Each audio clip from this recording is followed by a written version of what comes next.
Você já ouviu falar da história de Jonas, o profeta que foi engolido por um grande peixe? Provavelmente sim. Mas o que a maioria das pessoas não sabe é que essa história vai muito além de um simples milagre ou de um castigo divino. Existem camadas escondidas nesse relato bíblico que revelam verdades chocantes, simbolismos profundos e até conexões surpreendentes com acontecimentos modernos.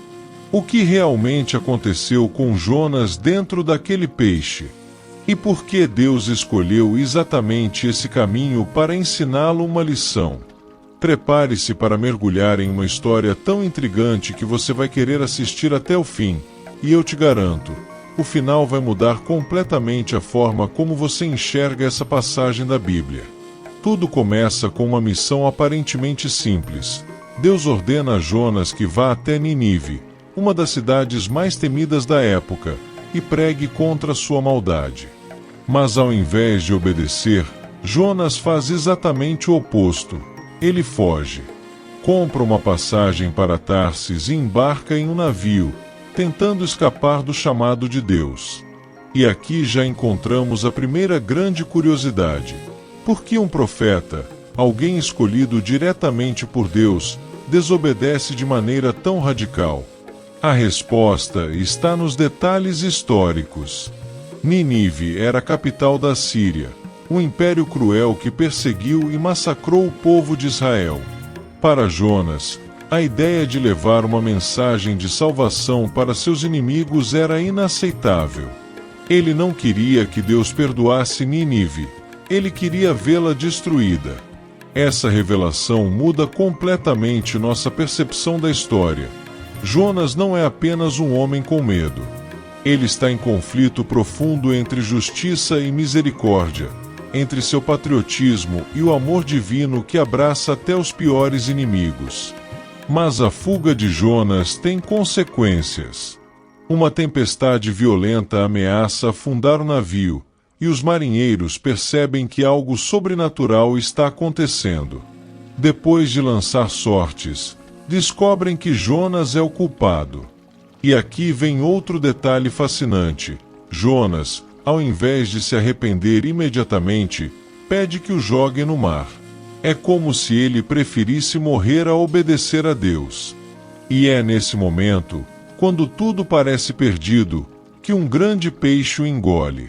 3 dias e 3 noites. Esse número te lembra alguma coisa? Exatamente. É o mesmo tempo que Jesus permaneceu morto antes de ressuscitar. Essa conexão profética é mencionada pelo próprio Cristo no Novo Testamento, mostrando que a história de Jonas é muito mais do que uma lição moral, é uma sombra do plano de salvação, um prenúncio do Messias.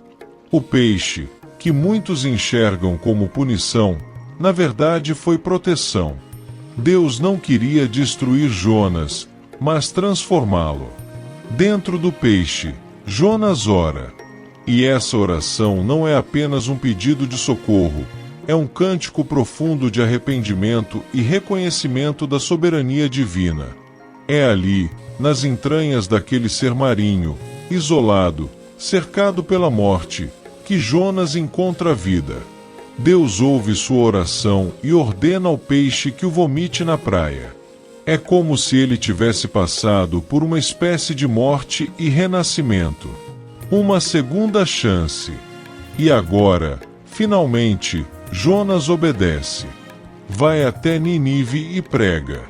E o que acontece? Uma cidade inteira, conhecida por sua brutalidade, se arrepende. Do rei ao povo mais simples, todos vestem pano de saco e jejuam. E Deus os perdoa. Mas, ao invés de se alegrar, Jonas fica furioso. Ele se senta fora da cidade e reclama com Deus por ter sido tão misericordioso. Essa é, talvez, a parte mais surpreendente de toda a história. Jonas, um profeta, fica bravo porque Deus não destruiu seus inimigos. O final desconfortável do livro nos obriga a encarar uma pergunta incômoda. Será que nós também nos incomodamos com a graça de Deus quando ela alcança quem não achamos que merece? Agora, escuta isso. Alguns estudiosos acreditam que Jonas nunca aprendeu a lição. O livro termina com uma pergunta de Deus, mas não registra a resposta do profeta. É como se a Bíblia estivesse nos convidando a responder no lugar dele. O que faríamos se Deus nos mandasse levar esperança a alguém que nos feriu profundamente? Conseguiríamos obedecer? Ou faríamos como Jonas, fugindo da missão porque nosso coração ainda está cheio de mágoas ou raiva por alguém? E se eu te dissesse que essa história está se repetindo hoje, nas nossas cidades, nas redes sociais, nas famílias? Quantas vezes escolhemos nos afastar de pessoas que Deus quer alcançar através de nós?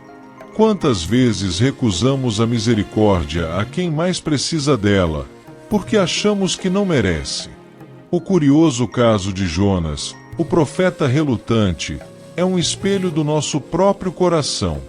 Ele nos mostra que, por mais que tentemos fugir, Deus sempre nos persegue com sua graça.